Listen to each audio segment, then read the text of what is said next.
They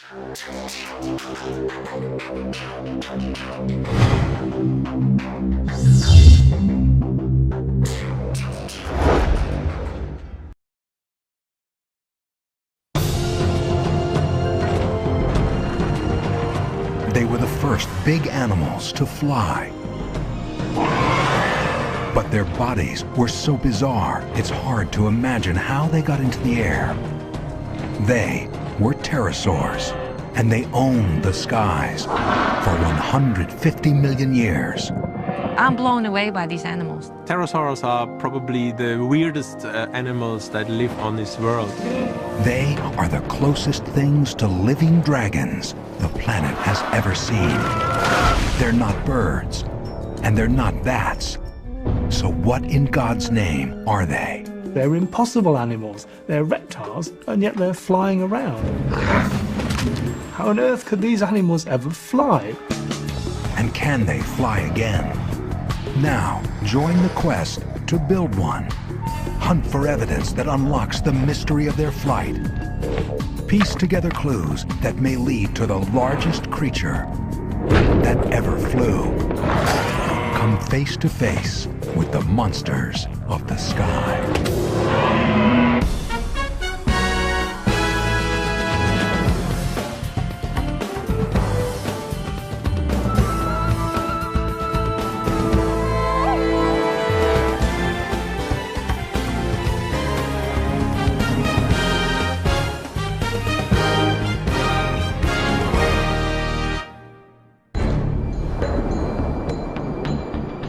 100 million years ago, Earth is a world where strange monsters swim and roam. The planet is in the grip of giant reptiles. And the ancient game of hunt and kill plays out on a scale we wouldn't even recognize.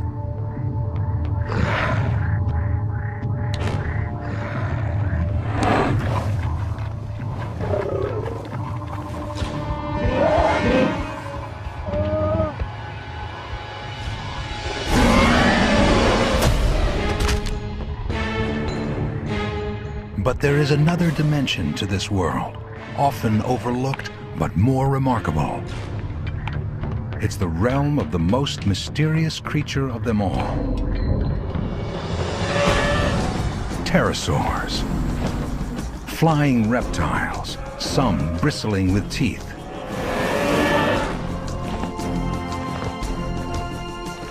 After insects, pterosaurs were the first animals to fly. They became a global air force.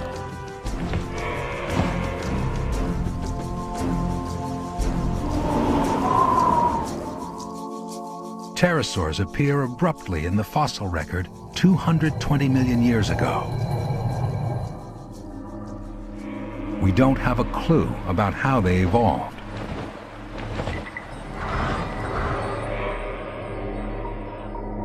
We do know that after they arrive, they spread around the globe, undergoing some of the strangest costume changes in the history of life.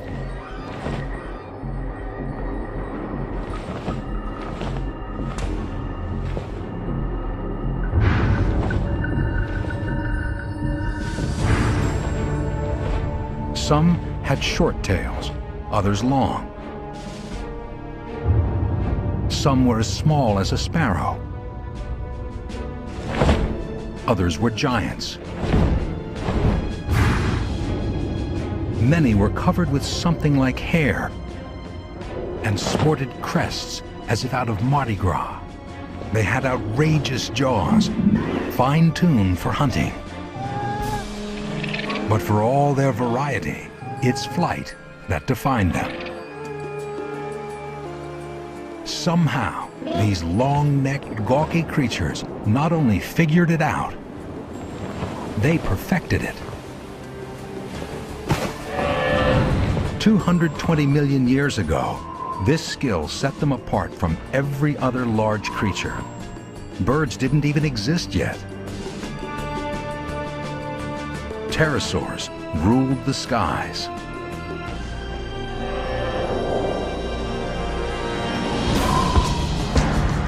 we're only just beginning to solve the mysteries of their reign. What was it like in the world of pterosaurs? How big do they really get?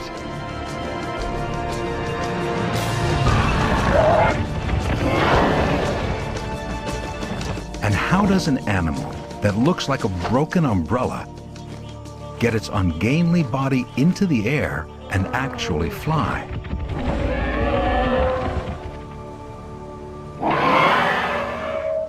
Wow. Now, an unprecedented rush of fossil discoveries from all over the world is giving us answers.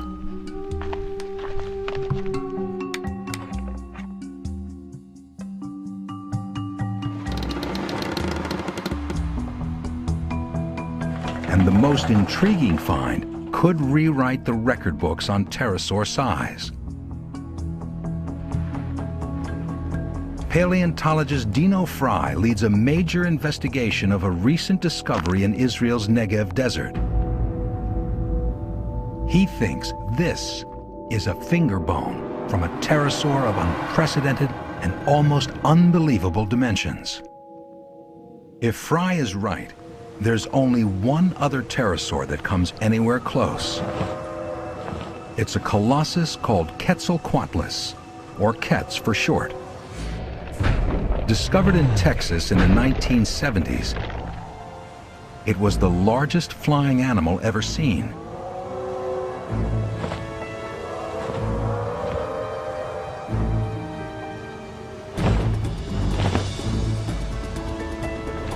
This monster soars over North America for millions of years.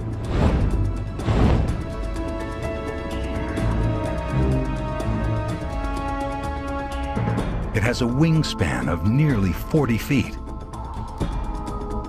Quetz is over 3 times wider than an albatross, the bird with the biggest wingspan, and even 5 feet wider than an F-16.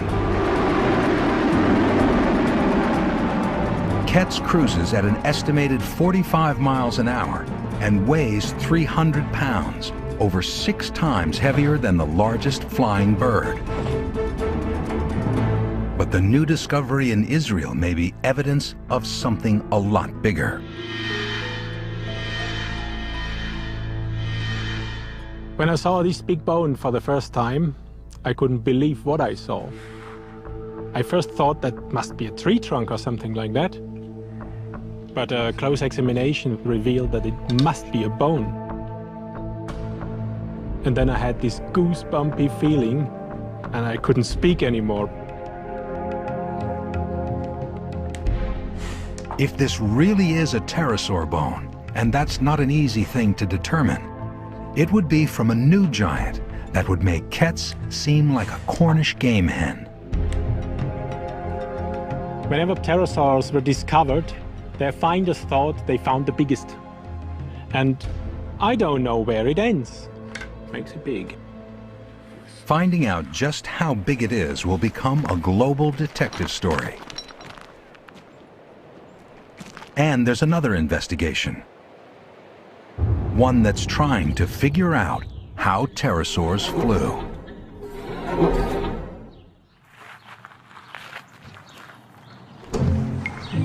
Hi, guys. Hey, Margot. Led by Dutch engineer and Stanford professor Margot Gerritsen, a team will try to build a model, a lifelike flapping pterosaur that can actually fly. And there are instructions for building a pterosaur. They're written in stone. You have to get everything from the fossil record. So it's fascinating to try to put it all together like one big puzzle. It was a beautiful design, something that's extremely hard to duplicate. It's going to be real challenging, Paul, because if you... To figure out how pterosaurs flew, we will have to understand the strength of their bones and how they moved. The shape and construction of their wings, and how they flapped to create lift and thrust to power their flight. The Stanford model is at an early stage, more airplane than animal, but it will become realistic. as the team first builds it 5, 4, and then tries to 3, keep it in the air. 2, 1. Here we go. Their goal is to solve one problem. What are the flight secrets of the first large animal to take to the skies?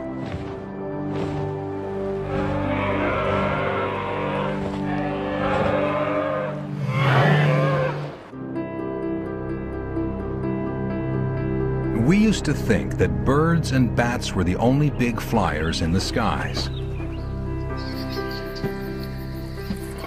But a strange discovery near Solnhofen, Germany, shattered this myth.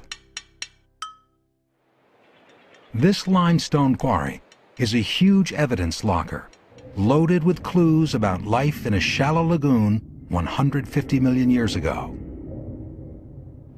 Less than 250 years ago, a quarryman found something baffling.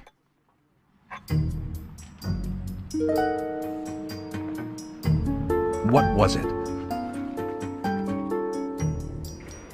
Naturalists of the 1700s fumbled for explanations based on familiar creatures.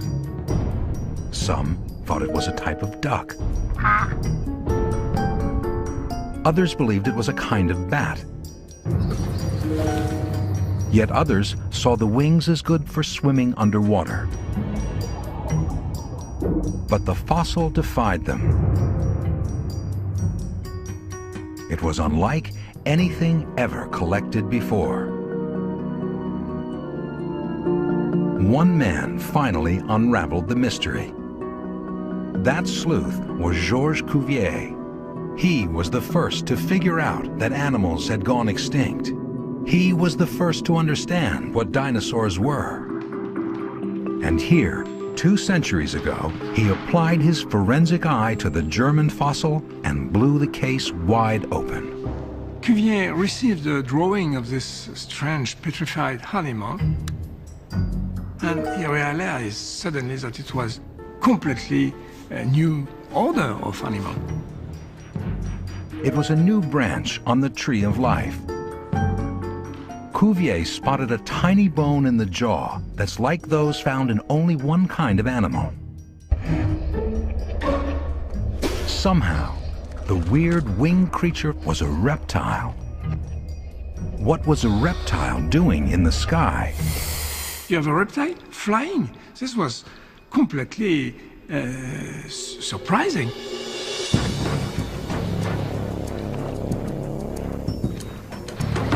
How could a cold-blooded, lethargic beast like a crocodile launch its bulk into the air?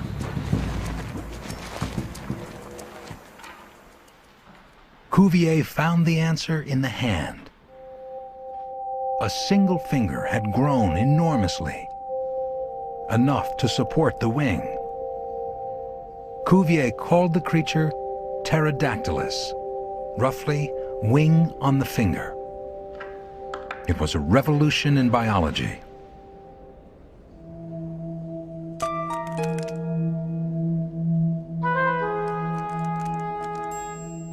Cuvier could only imagine what it looked like when it took to the air.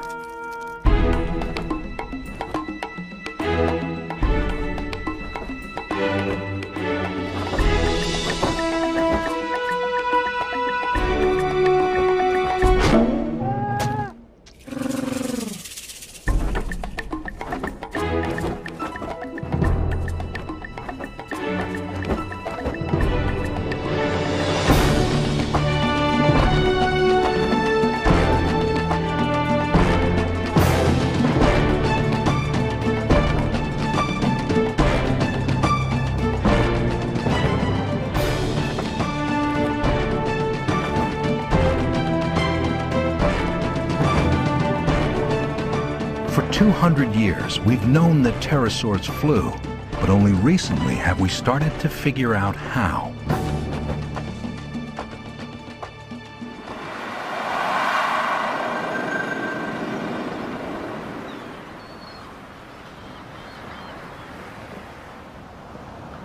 It's easy to overlook what an incredible amount of skill it takes to fly.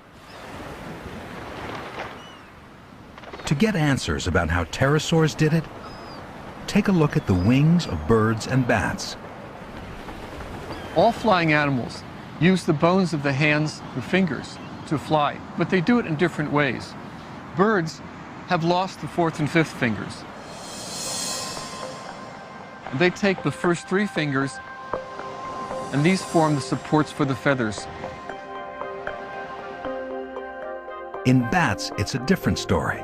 The four fingers stretch and control the membrane, while the thumb is free. With pterosaurs, the pinky is lost, and the ring finger is stretched. That's the signature weirdness of pterosaurs, a mega finger that supports the entire wing. But how do you replicate such an evolutionary masterpiece? The model's mega finger is built up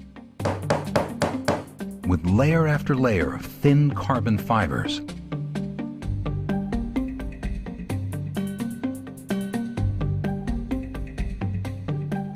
It's then wrapped with Kevlar tape for extra strength. And now, the model has its own flexible and nearly unbreakable mega finger. But how did the wing it supported generate lift?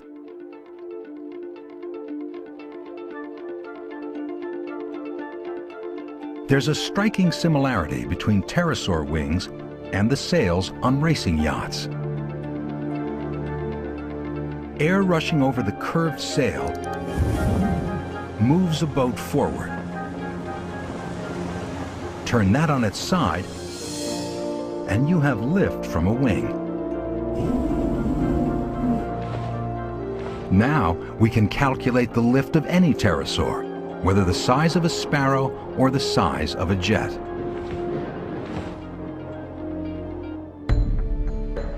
And in Israel, the hunt continues for flying giants. Dino Fry is now convinced that this big new fossil is a pterosaur bone. In pterosaur fossils, the bone wall is very thin. And it's built of interlaced layers that are strong like plywood. Inside the bone, there are fine hair-like struts, and the inner cavity is filled with air. And this makes pterosaur bones extremely lightweight. So light that even a giant could take wing. Fry comes to one more conclusion. The fossil from Israel is a wing bone, and it's just one of four that made up the megafinger. In Fry's mind, this thing is off the scale. It will take more evidence to determine just how big it was. With lightweight wings of any size, pterosaurs go everywhere, including Inner Mongolia, China. Paleontologist and National Geographic explorer Paul Sereno knows they've been found here before. Over 100 million years ago, this area was covered by a vast lake, a pterosaur paradise.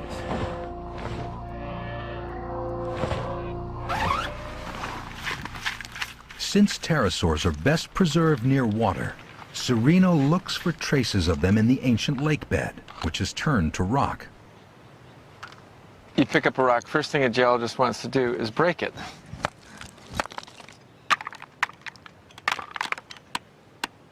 Every rock could reveal a key event in the life of a pterosaur. You can see individual events that probably represent storms on an individual day 110 million years ago that covered up animals that died earlier that day and maybe the day before. Hey, Paul, we got a fish. Take a look at this. Ha! He'd like nothing better than to find a pterosaur fossil. Little fish there. But he's only finding pterosaur prey, fish. Still, it's one more clue about this baffling flyer.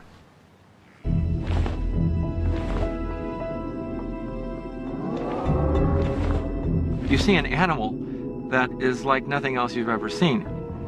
It's the most bizarre, ungainly, beautiful creature. I mean, it's flying with a finger. Evidence of that finger is elusive. Pterosaur fossils are extremely fragile. It's very rare to get a beautiful specimen of pterosaur. Nevertheless, he did it. A few years ago, on an expedition to Africa, Sereno found a pterosaur where no one expected it.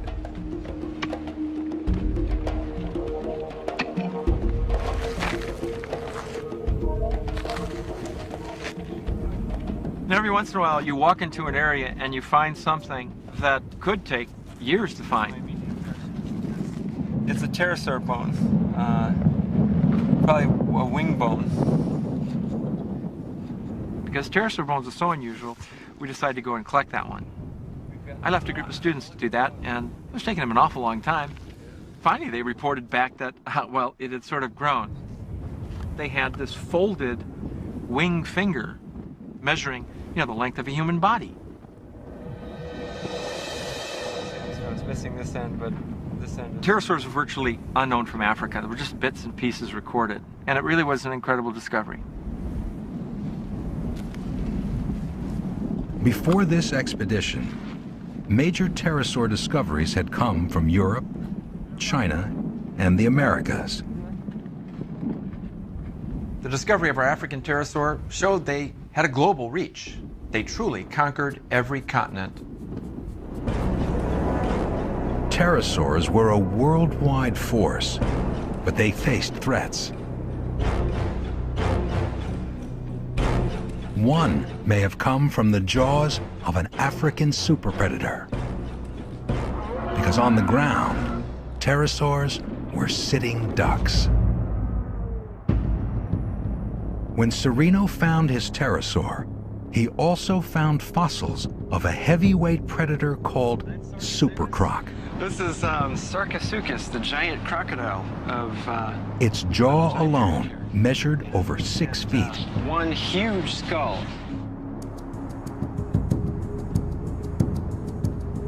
Did pterosaurs clash with this giant? Each may have hit where the other was weakest. Pterosaurs may have gone for easy pickings in the supercroc's nest. And the croc probably attacked when the awkward pterosaurs were on the ground.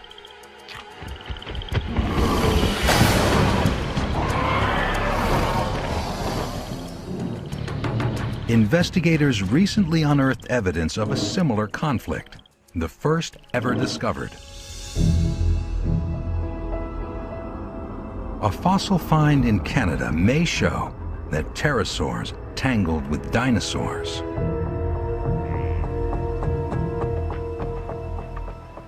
Dinosaur Provincial Park was once a North American Serengeti.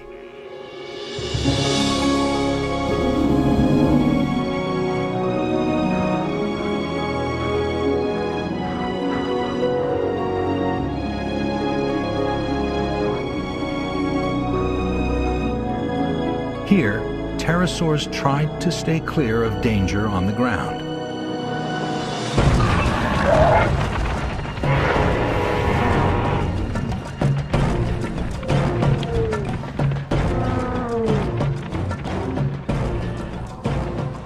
But they had to eat, and that meant landing.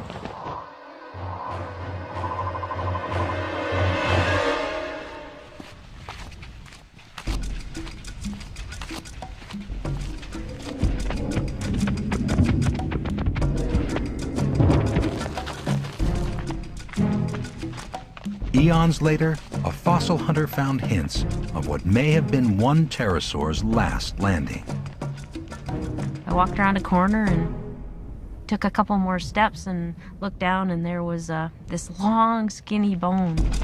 And I'm like, this is interesting. Interesting because it was part of a pterosaur's megafinger. And fragile pterosaur fossils don't last long in the open air. Not only that, the first bone led to several more, and then to a kind of smoking gun. A tooth from something like a velociraptor sunk to the hilt in the pterosaur's shin. What happened?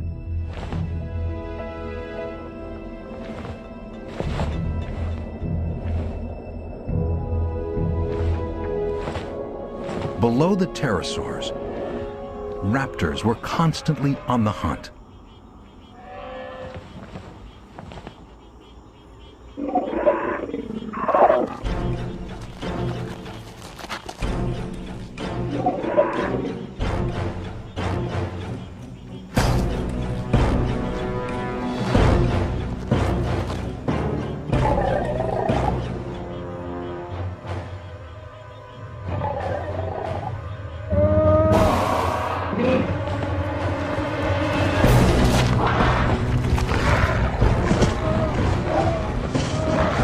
On the ground, pterosaurs were vulnerable.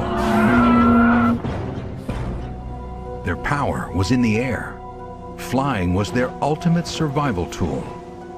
Pterosaurs dominated the skies, and they did this for 140 million years, which is a tremendously long period of time. Primarily they did this because they were the first to get into the skies. Before birds evolved, pterosaurs had the skies to themselves for 70 million years. They spread across the globe and morphed into a wild variety of forms. Aside from the power of flight, they had another thing in common. Pterosaurs were incredibly effective predators. They could gobble up almost anything they could find. Their jaws tell the story of what they ate. We know of a lot of pterosaurs have no teeth in their jaws. It's quite possible that they were scavengers, and perhaps in some cases they fed on the bodies of dead dinosaurs.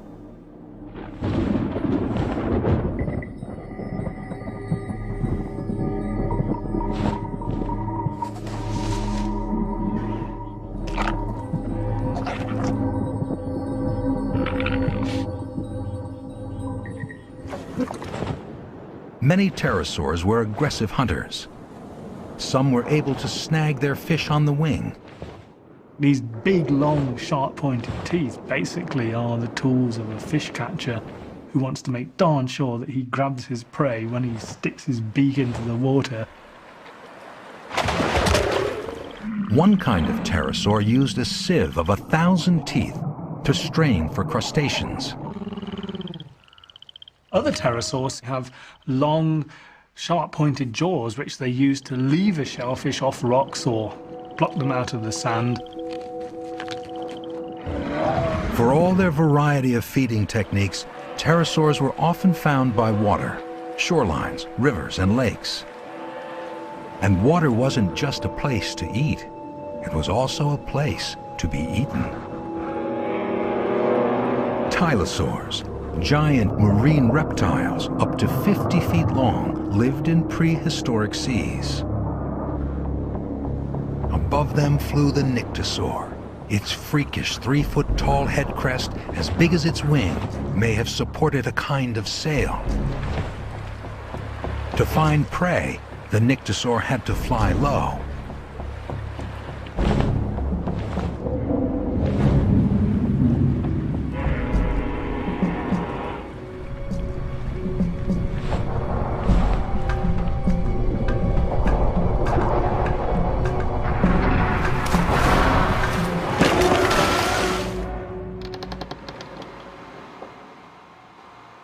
To understand how pterosaur bones work together for flight, Margot Gerritsen needs more facts.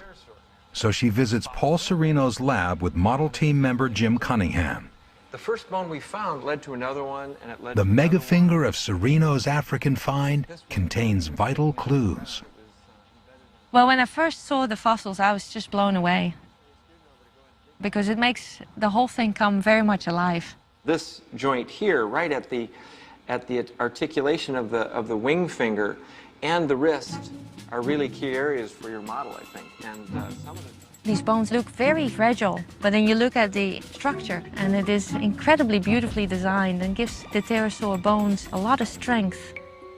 These demanding specs are what Gerritsen will have to copy in her model. So now for us, when we start building the replica, it's really important to know the movement that the pterosaur could have had in the arm. Mm-hmm. And so do you have any ideas about that, when the movement in the wrist or the elbow? Well, you know, when these bones are buried, you don't want to lose any clues, so we kept the bones in the original position where they... For the model team, handling these bones conjures up the living animal they'll try to mimic.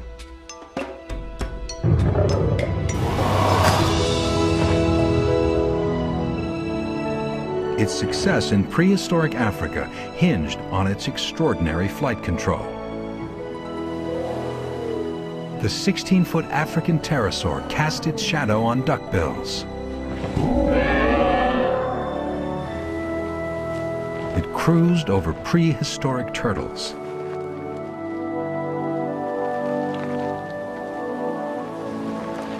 And with every skimming flight over water, it risked being torn from the sky.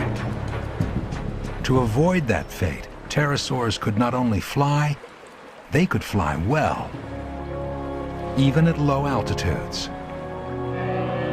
We have evidence of these aerial skills, and not from a new fossil wing, but from ancient tracks preserved in stone.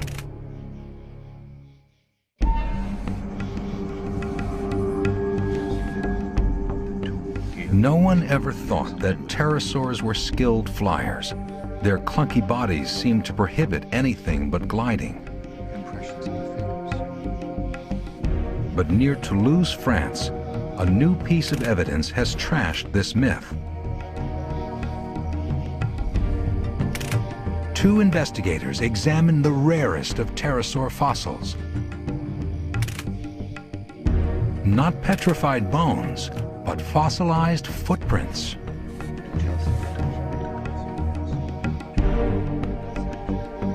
It's a unique site in the world. This is the first site that actually preserves pterosaur tracks that everyone agrees are pterosaur tracks. One set of footprints here is as vivid to trained eyes as a series of flash photographs.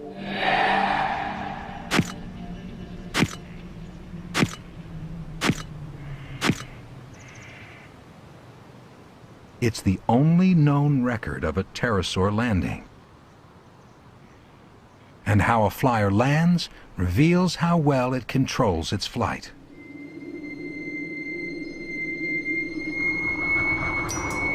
Strong thermals in this area attract another flying species, one that only recently discovered the secrets of flight.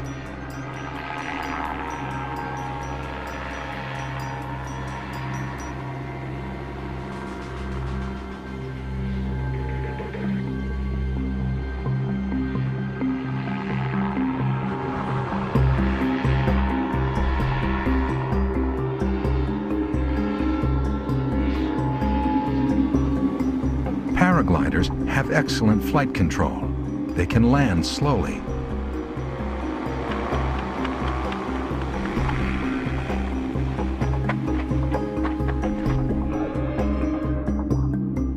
What about pterosaurs?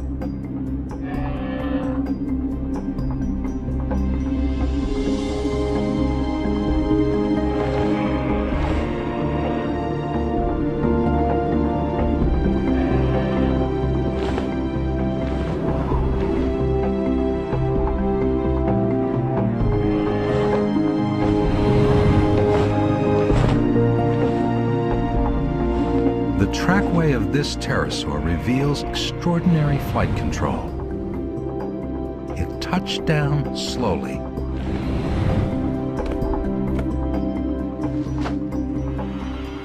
going to see the animal land like that with the claws this way.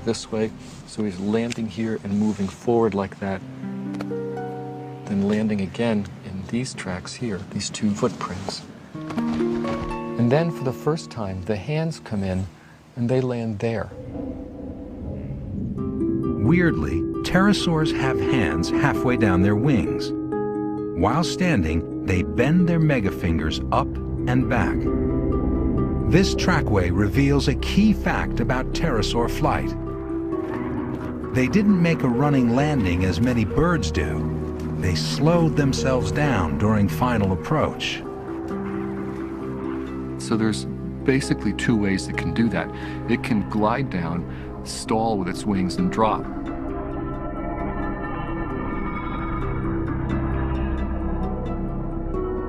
Or it can come down, flap its wings to slow its descent, and land very gently. We're not exactly sure how pterosaurs did it, but it looks like they were pretty capable of flapping their wings to slow down like that. So pterosaurs used their wings as brakes. They weren't clumsy flyers after all. These are animals that flew very well and were very adept in the air. The unique landing track also helps solve another mystery: how pterosaurs walked. On two legs, like a bird. On four legs, like a bat. Or did they scoot on their bellies, like penguins? Because their forelimbs were so long and their hind limbs were shaped so much like birds, I reasoned that they probably would have only walked on two legs, their back legs. But in fact, these tracks showed that they did walk on four legs. You're wrong all the time in science, that's all right.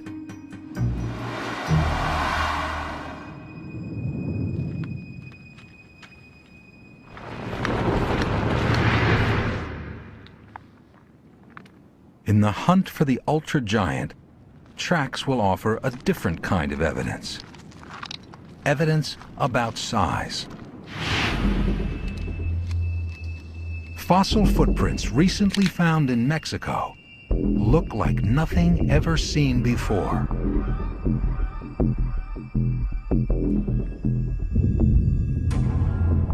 When we saw these footprints, we could not believe what we saw. We saw footprints of a gigantic flying reptile. The first reaction, we just stood there, and we stood there with our mouths agape. Nobody could speak, actually. What we saw, we both thought, oh, that's the biggest pterosaur footprints ever.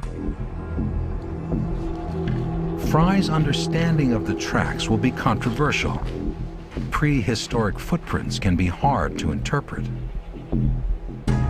A footprint is not simply the shape of the foot that laid it. It's also what condition the ground was, and it's also the kind of motion that an animal makes.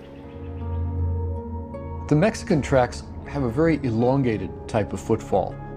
And this would appear to be the sort of thing that a pterosaur would make, but it's also the sort of thing that any kind of animal would make if it walked in really mushy ground.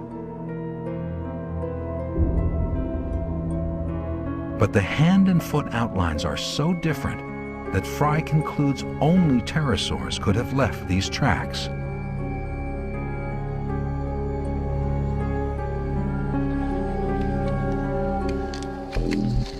The first thing we did, we measured the size of the feet and the hands and the stride. Each print is 2.5 feet long. That's a size 72 shoe. But the wildest part is yet to come. At first it looks as if one print is following another, but Fry thinks these tracks are only those of the left hand and foot. The right prints lay buried nearby. That would mean this thing has a stance nearly 15 feet wide, about the distance from the free throw line to the backboard. The evidence suggests the hip of this monster is just about as high as a basketball hoop. To Fry, the case for a record-breaking giant is coming together. But where does the huge fossil in Israel fit in? Is it somehow connected to the Mexican trackway?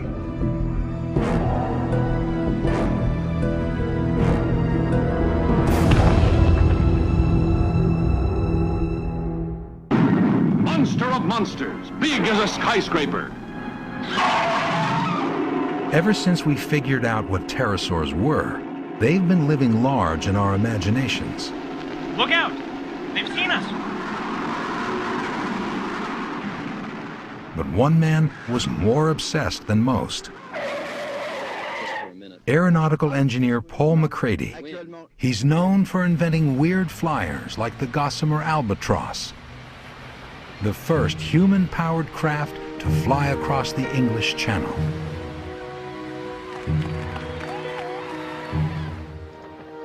Captivated by pterosaurs, McCready set out in the 1980s to make the giant, Kets, fly again.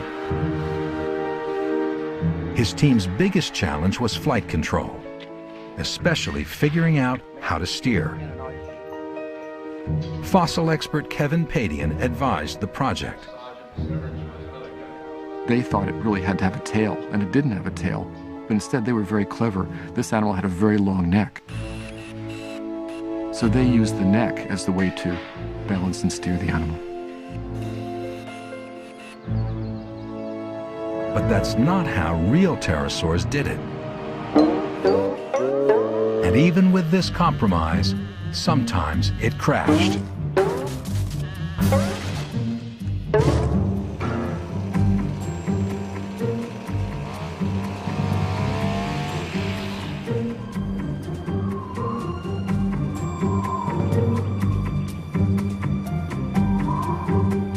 They were able to get it off the ground, get it up in the air. It was fantastic at the time. We now know pterosaurs mostly relied on their incredibly sophisticated wings for steering. McCready's wings weren't up to the task. They were an unlifelike, rigid carbon fiber. His solution to flight control was aeronautical. He created an airplane in pterosaurs' clothing.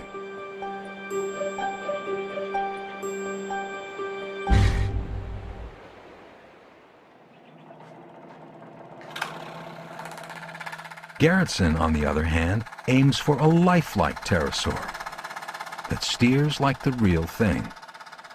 Really what's helping us most is that we know a lot more about pterosaurs.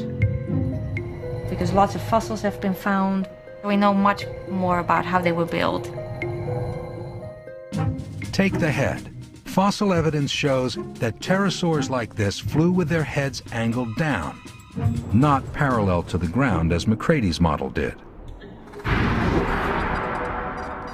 A lowered head makes flight far more difficult to control. But that's how real pterosaurs did it. Weight is another challenge. Power to weight is the ratio that governs all flight. And here the model has another advantage: new super light components. The batteries are a lot lighter and very powerful, and that's helping us a lot. The batteries hold 15 times as much juice per pound as McCready's did. The servo motors are far smaller, lighter, and more powerful.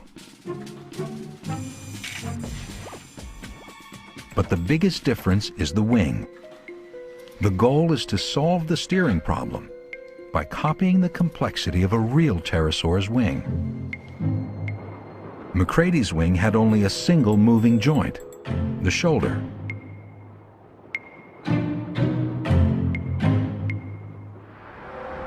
This wing has 5 joints.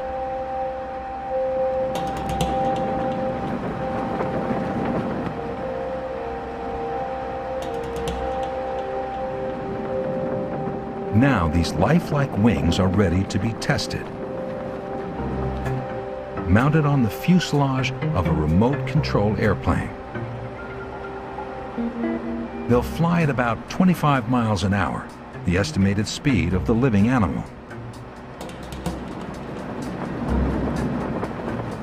Like a kite, the wing membrane fills with air, taking on an airfoil shape which produces lift. The membrane's filling very nicely, and so hopefully that means we'll get a bit of lift out of it. This is the first chance for pilot Michael Luvara to practice steering. To do this, he uses a model airplane radio controller. Just like a real pterosaur, he reacts to the wind by adjusting the shape of the wings. Luvara is filling in for the pterosaur's brain. In this controlled test, the wing membrane works. But untethered, up in the sky, will it fly like the real thing?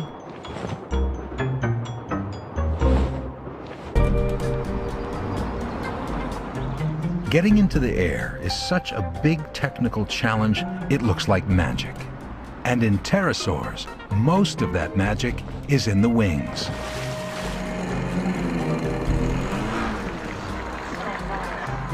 At a runway for remote-controlled aircraft, the model's wings are about to be tested.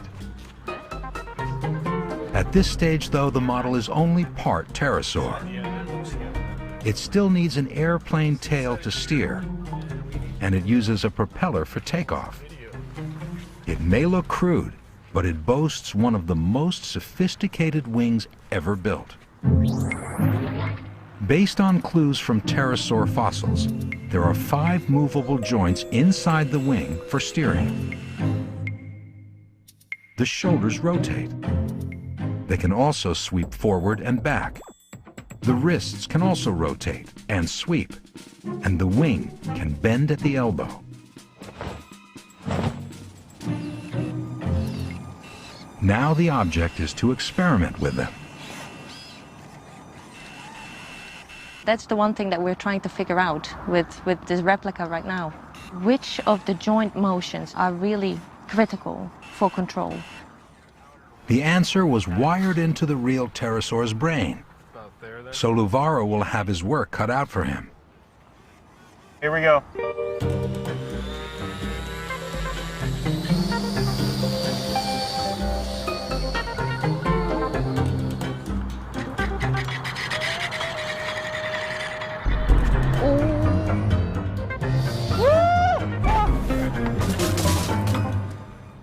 It flew though. Wait a second. That servo might be locked. This one's still high under it now or not? It's still a little high. The damage is minor. The model will get a second chance. It looks like it wants to lift off, so we might actually get airborne.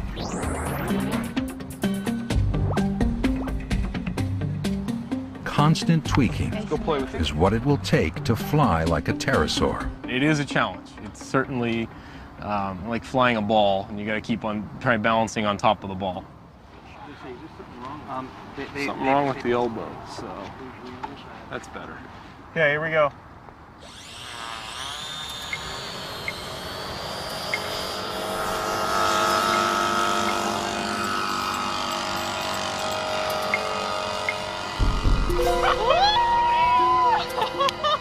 That's amazing!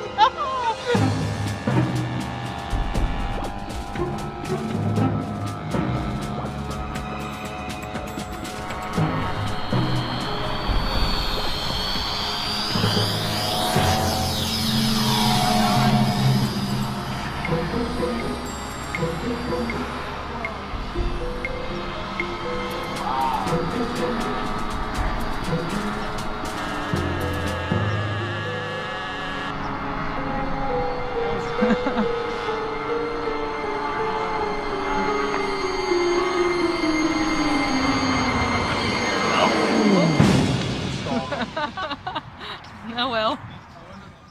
Luvara couldn't react quickly enough to keep the model in the air. I would have loved to make it all the way around, but I think we need to do a little more work. Oh my goodness. Still, it's a breakthrough. Never before has such an adjustable, lifelike pterosaur wing flown? Something's loose here. I think we But what will happen when the model becomes even more realistic? Open it. A living pterosaur had a big, meaty head. The animal didn't just glide, it flapped its wings. And the wing membrane itself was much more complex than the single layer of sailcloth tested today. A critical discovery will radically alter the model's wing, bringing it closer to the real thing.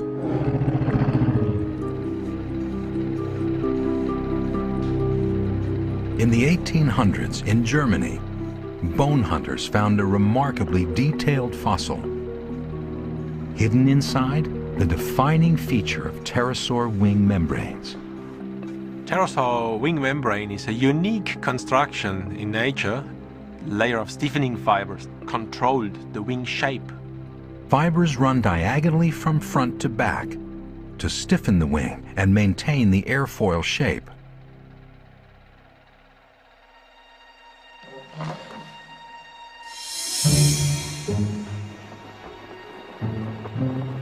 No other flying creature uses this technology. If pterosaurs owned patents, this would be a gold mine. But how do you mimic that?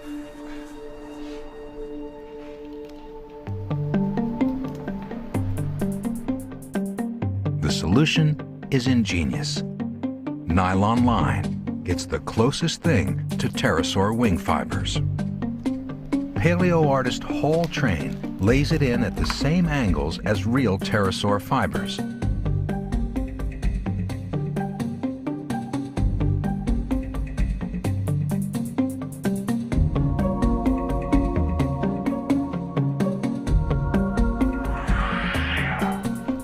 The fibers give a ripstop-like strength to the wing membrane.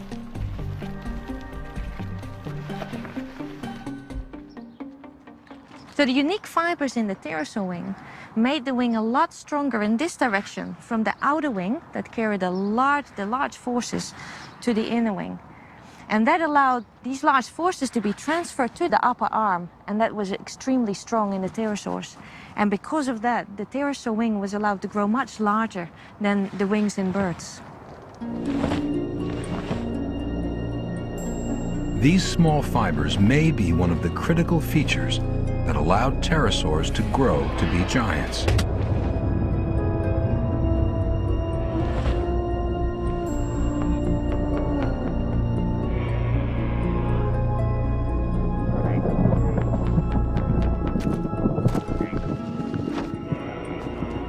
And pterosaur wings have even more secrets. Ultraviolet light allows investigators to see beyond hard bone into soft tissue.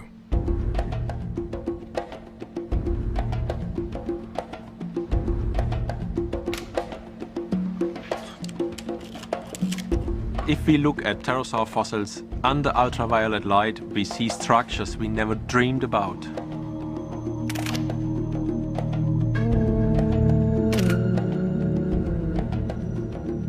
The first revelation, dark canals. They're blood vessels that nourish and cool the wing membrane. Then, a key find. White flecks indicate muscle that could contract or relax to respond to flight conditions. Aircraft engineers, they get incredibly jealous because what they like to do is to build a wing that can be adjusted at any place to any circumstance in the air. And the only animals that achieved that were pterosaurs. Now we have a new picture of pterosaur wing membranes. Their unique layer cake construction may have looked like this. On the bottom are the stiffening fibers that help the wing keep its shape. Next is a layer of skin. On top of that are the muscle and blood vessels revealed by the UV images. The top layer is again skin, now with a fine hair-like covering that may smooth airflow and increase lift. And something in that top layer may have acted as a kind of sunblock. There's one layer that isolates the wing from the burning sun of the Mesozoic skies. The wings of bats have no such protection. Bats, they have the problem of the sun. They have to fly at night in order to avoid sunburn. In fact, many bats would die if they flew during the day. But pterosaurs could and did rule the daytime skies.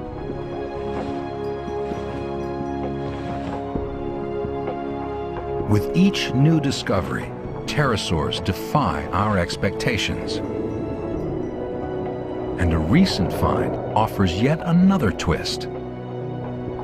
Pterosaurs didn't need practice to become amazing flyers. They were born that way.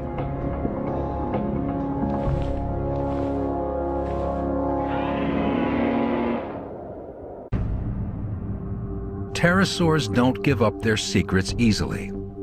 A fundamental fact about these outrageous flyers still eludes us. Were pterosaur babies born live, like some snakes or lizards, or did they hatch from eggs? This question was answered only recently.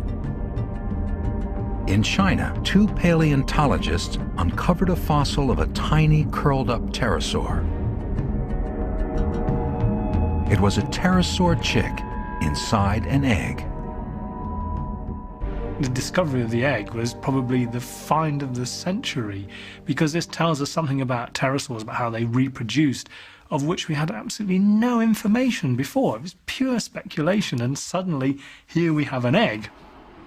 But we don't yet know when young pterosaurs could fly. Dave Unwin has a controversial theory.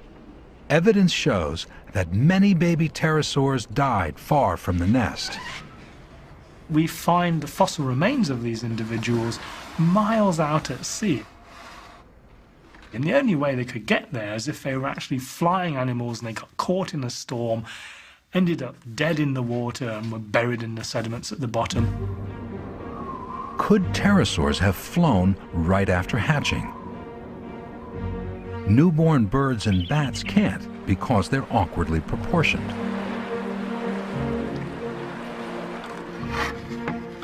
To prove his hunch that pterosaurs could take wing right after birth, Unwin needs more evidence.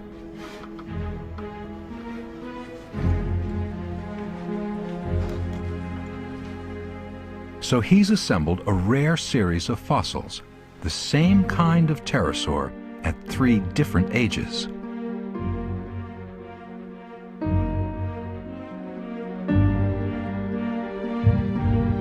He measures the length of the bones that make up the arm,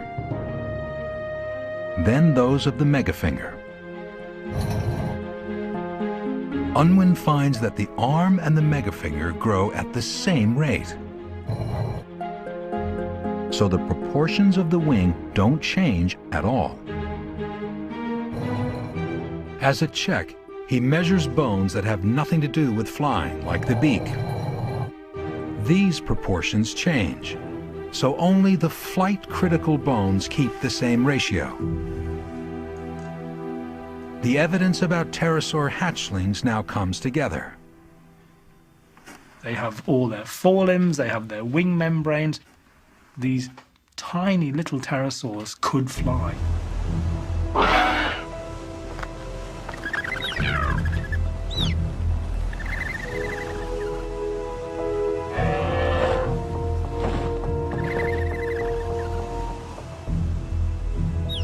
Flying babies challenge our ideas about flight, but so does a flying giant. Near Israel's Negev desert, investigators searching for an enormous new pterosaur must now corroborate their evidence. Dino Fry thinks they've got a gigantic bone, just one of 4 in the suspect's finger.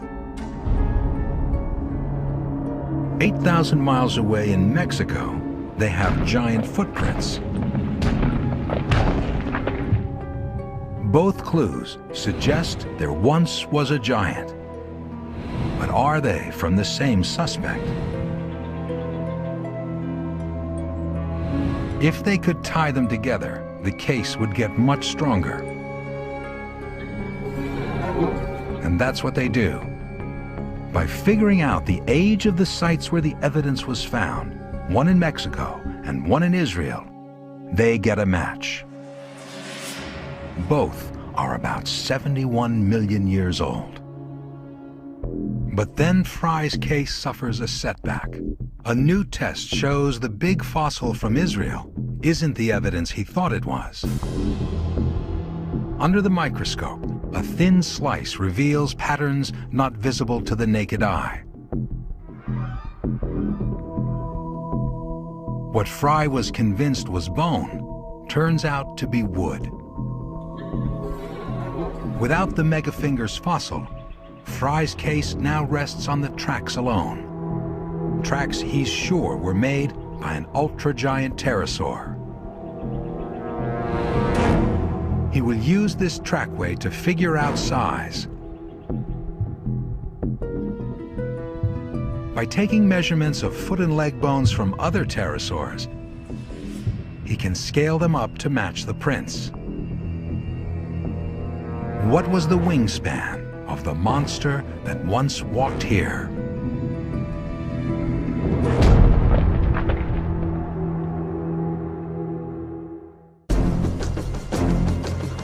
In the quest to understand pterosaur flight, investigators have zeroed in on a weird appendage, the tail.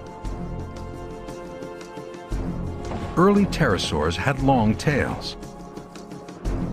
50 million years later, they'd begun to shrink. Their wings took up the slack, providing critical flight control.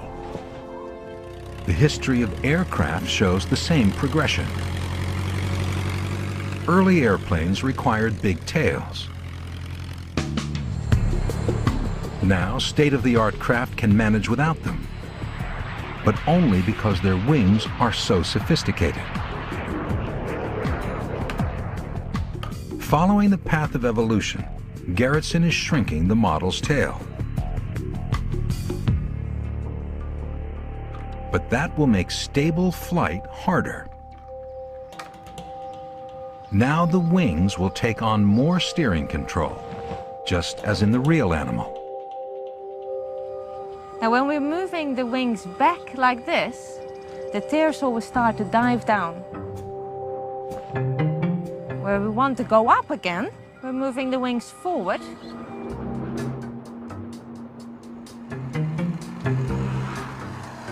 Airplanes climb and descend in a completely different way. You have a horizontal part on the tail called an elevator for up and down control. You have wing flaps, and those help you turn left and right. And those are used along with the rudder on the tail, which is a side-to-side motion. But for a pterosaur without much tail, turning is more subtle. To turn, we use twist of the wing. This would be a right turn. We're moving the right wing down and the left wing up. And when we do that, it will make the pterosaur bank like this through a turn. And if we want to go left, we do that same twist the other way around. With its nimble wings, the model is nearly ready for its next flight test. But its body isn't finished evolving.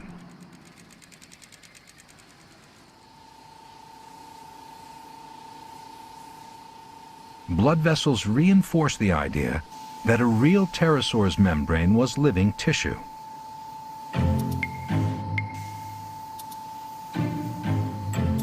Another addition is more than cosmetic. Fossil evidence says the wings had hair. What was it for? It's possible that, like the dimples on a golf ball, that the fur created a boundary that allowed the air to travel faster over the surface and created more lift.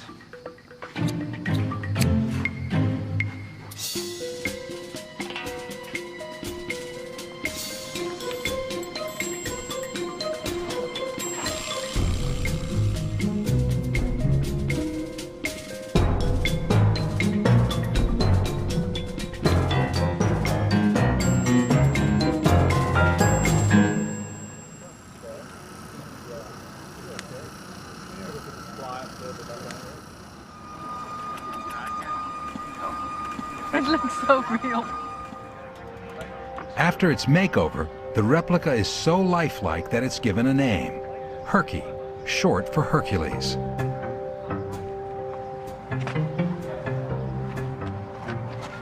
And now Herky gets an accessory. It's something real pterosaurs never evolved or needed, a parachute. Pterosaurs were also known for weird head crests. This metal one is part of a system to keep the head pointed into the wind, as real pterosaurs likely did in the air.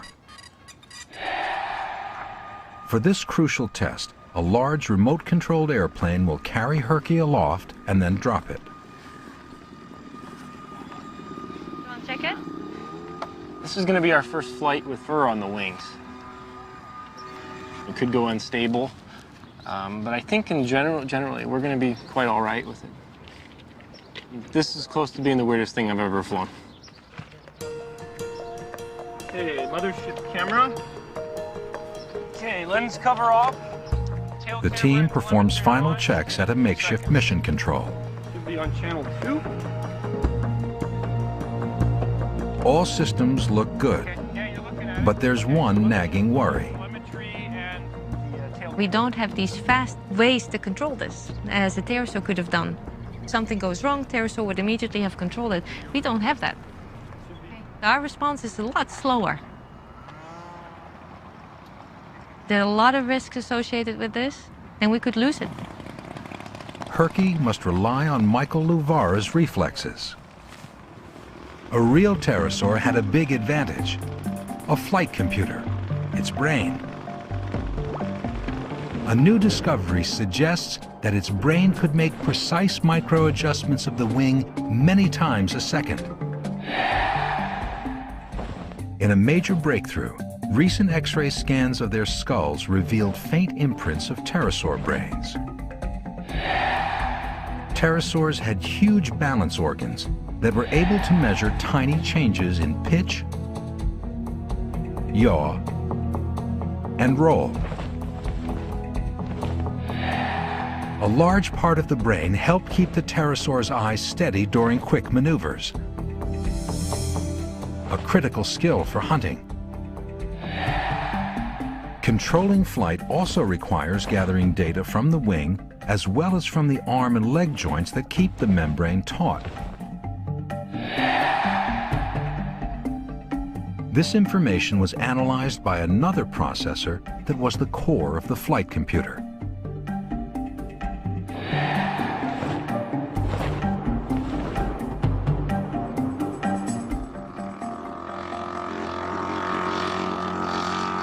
Okay.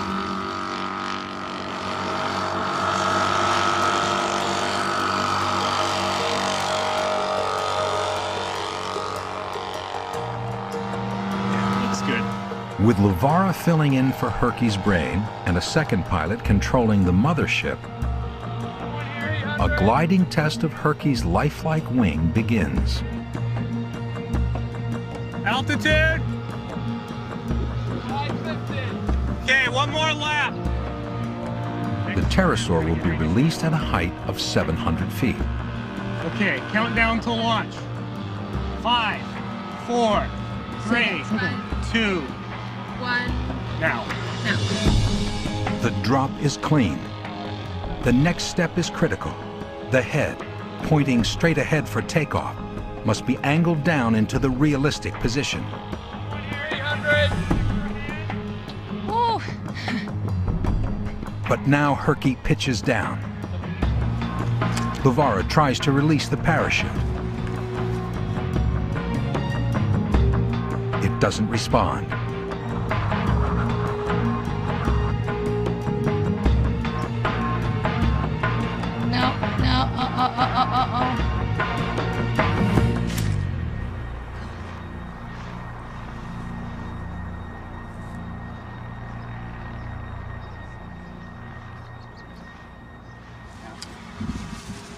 I didn't have enough control. Why did that parachute not come up? Herky hits the ground nose first at 40 miles an hour.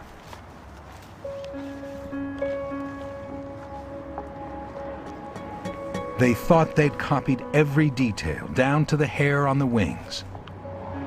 So what went wrong?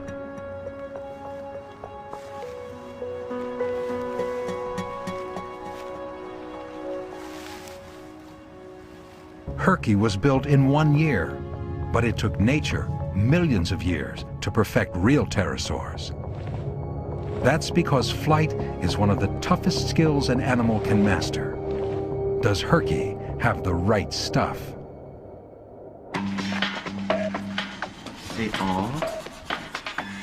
Herky's a wreck. You broke the neck. $500,000 of technology and a year's work are in jeopardy. The servo mount for the right pitch is broken. Why didn't Herky fly like a real pterosaur? The postmortem reveals 3 problems. The first was a pterosaur brain malfunction. Luvara pushed one of his controllers in the wrong direction. Yeah. Next, the fur undercut Herky's ability to glide. The role of fur on real pterosaur wings is now more mysterious than ever. Finally, cosmetic changes interfered with Herky's flight and took him straight into the ground. No, no,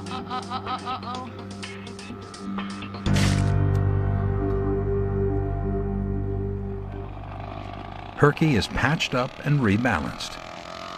Good luck, Herky.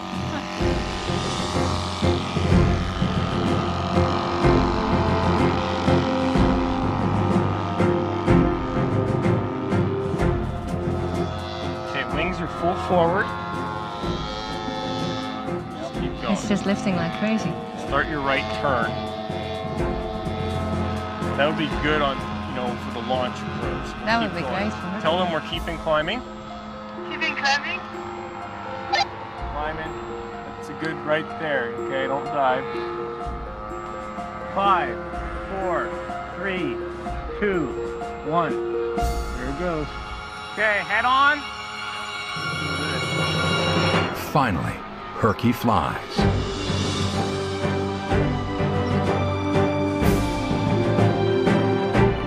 Head is looking good. Heads down.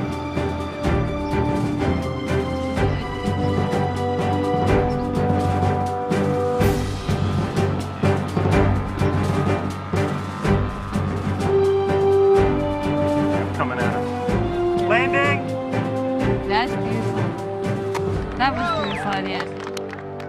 For the first time in 65 million years, a nimble-winged pterosaur glided across the sky. The neck is not broken. Does it still have a pulse?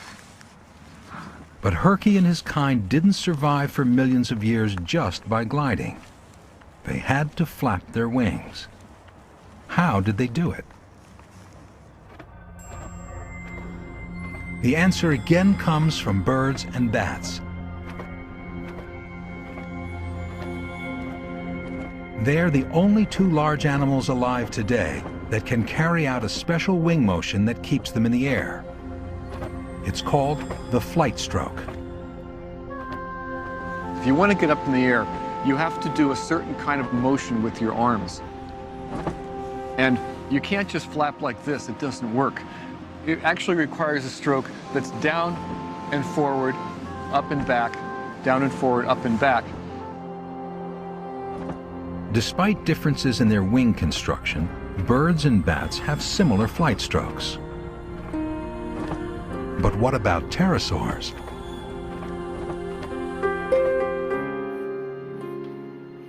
Herky's flight stroke is a motion derived from fossil evidence. But figuring out a flight path for the moving wing is only half the problem. How did pterosaurs drive the motion? Pterosaurs had massive flapping muscles. In other words, they had a powerful engine. I was looking at the structure of the pterosaur forelimbs and the hind limbs and could see that their wings were very strong. They were very powerful wings. They had big muscle attachments, and they could make what we call the flight stroke. Pumping wings at high power for a long time is something only warm-blooded creatures like birds and bats can do. They have a racing metabolism, a V8 engine. Taking to the air requires a lot of energy, and it requires sustained energy. If you want to stay up in the air, for safety's sake, you better be able to have a good energy reserve. Otherwise, you run out of gas and fall down in the middle of a big flight. It's not good for you. But pterosaurs were reptiles, and all living reptiles are cold-blooded. Were pterosaurs warm-blooded reptiles? We can't take the temperature of a pterosaur, but we can determine how fast it grew. And fast growers tend to be warm-blooded.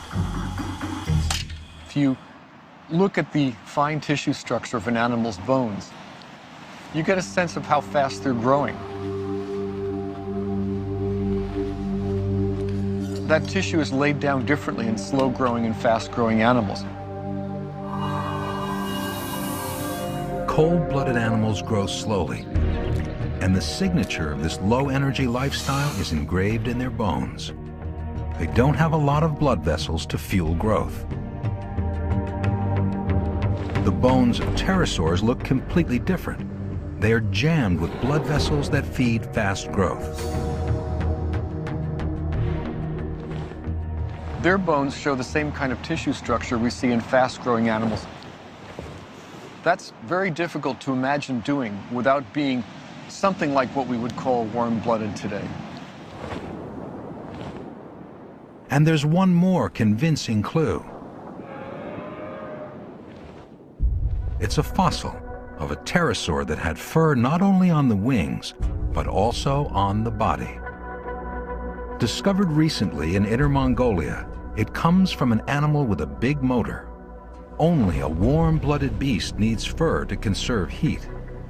They're burning energy like mad, and they're able to burn that energy in bursts when they really need to. Something about that kind of lifestyle requires a physiology like a bird that is burning fast and hot.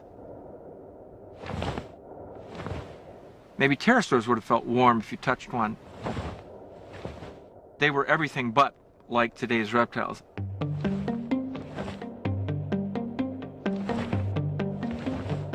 In addition to strong muscles that operate at high power, a pterosaur needs one more feature to execute the flight stroke. A strong airframe. And that's exactly what they have. Its core is a huge breastbone. It's braced to a framework of bones, including the shoulders. This chassis is where the powerful flapping muscles attach.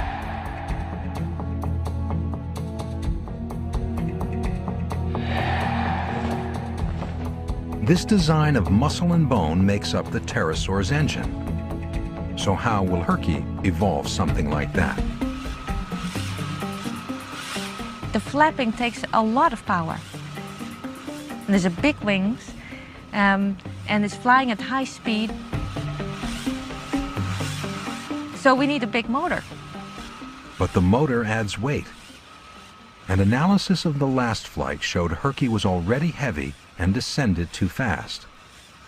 Why? All this cosmetics that we put on actually took us back in flight ability. The elaborate head weighed too much. So Herky gets a lightweight replacement. And there's another problem. The paint they applied to the wings. It changed the elasticity of the wing. And so what we had to do is to go back to material is still as stretchy as we really needed it. So to fly more like a real pterosaur, Herky has to look less like one.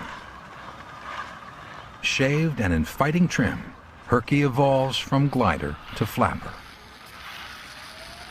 On a 300-foot steel cable, Herky gets his first chance to try out his flight stroke.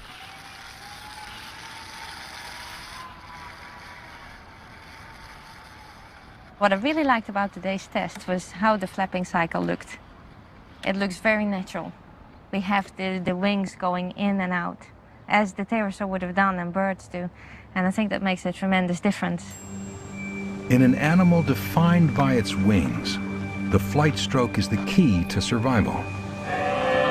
It let pterosaurs control the planet's skies. It may have even let them fly at birth.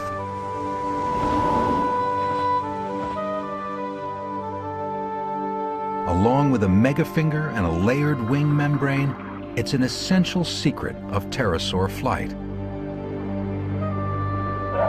It may explain how these animals evolved into one of the planet's most skilled flyers. And it may also help explain the stunning results of the investigation into the largest animal that ever took to the skies.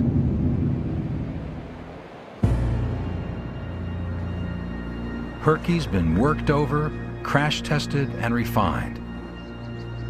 He's as close to a real pterosaur as the team can make him. But is he close enough?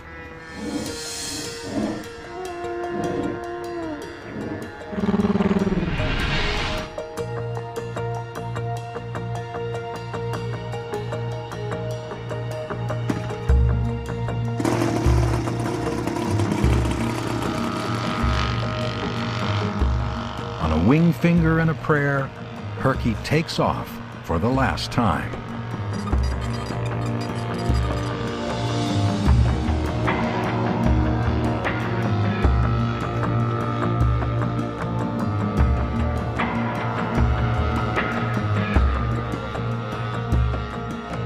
Five, 4, 3, 2, 1. Here we go.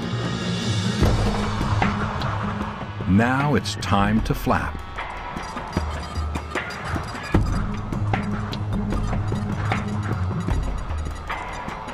After a single flight stroke, the wings jam. Herky's engine is too weak. He can't even get his wings back to level. Lavara bails out. It worked. 50 feet, 40, 20, touchdown. Well, it doesn't look too bad. I think the curse should save us. Yeah. I think we lost our clutch and gearing. Oh, that's it. Yeah, look at that. That's why it didn't flap. I think we were spinning the motor with nothing. Yeah, the whole clutch system came apart. How about that? Oh, that explains a lot. Well, It turns out that Herky was a runt. yeah. Later calculations revealed that his flapping motor had only half the power a real pterosaur would have had. Still, Herky's wings help rewrite the book on pterosaur flight. I'm really proud of the design of the wings. We built a wing that behaves beautifully in gliding flight. We can control the shape, and by controlling it, we can steer the pterosaur. So that's been fantastic. But the real animals set an almost impossibly high standard. It was only by building Herky that we figured out just how skilled they were. They had the right stuff for flight, and they used it to conquer the globe.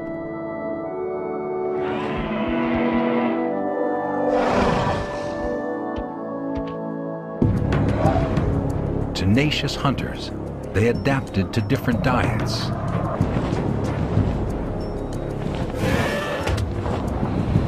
Filtering, probing, scavenging, and in a tour de force of flight control, grabbing fish on the wing. They were quite amazing. Compared to every living animal that I know, every living flyer or man-made flyer, I think the pterosaurs beat them all. In his hunt for a giant, Dino Fry now compares the sizes of footprints with fossil pterosaur bones and reaches a stunning conclusion. It became clear that there were pterosaurs that have a wingspan of more than 70 feet, which is simply unbelievable. Fry thinks it may be the largest creature ever to fly.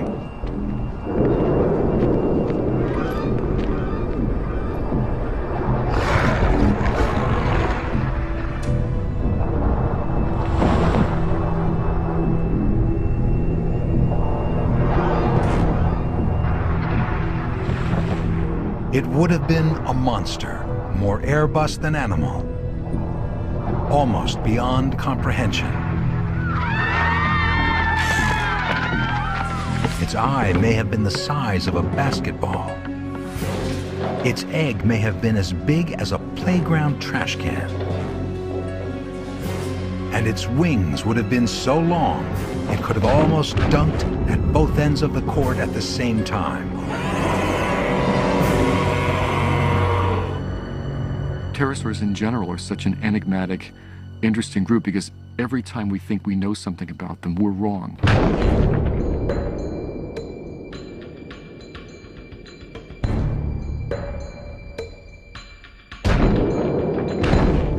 As a pterosaur is scaled up to gargantuan size, weight goes up faster than power.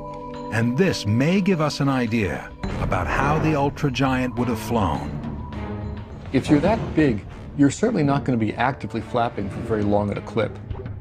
Anything that big is going to have to be soaring most of the time. So, how could such a giant have fueled its flight?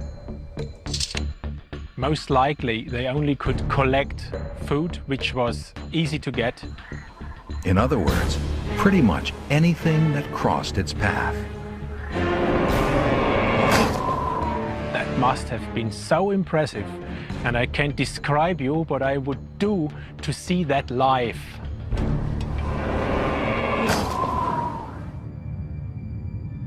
The ultragiant would have felt nature's force just like any other creature. After ruling the skies for 150 million years, the sky monsters and the planet suffer a calamity.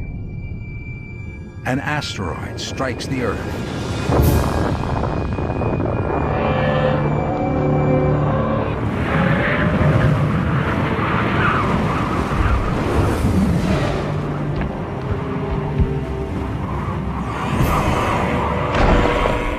By one theory, the aftermath wipes out the dinosaurs.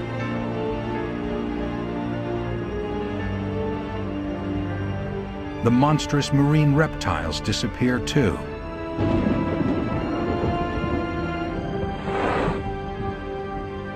And pterosaurs, master flyers, are gone forever.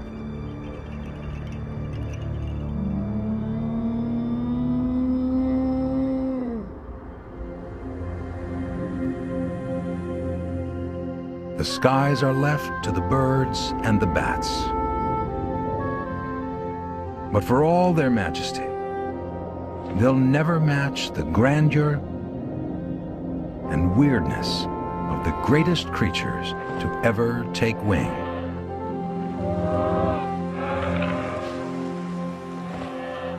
Dragons, of course, are fantastical creatures. Jaws full of teeth, huge wings. These, of course, are myths, never existed, but there were creatures who had all this. They were huge, they had big teeth, they had claws, and they were the pterosaurs.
you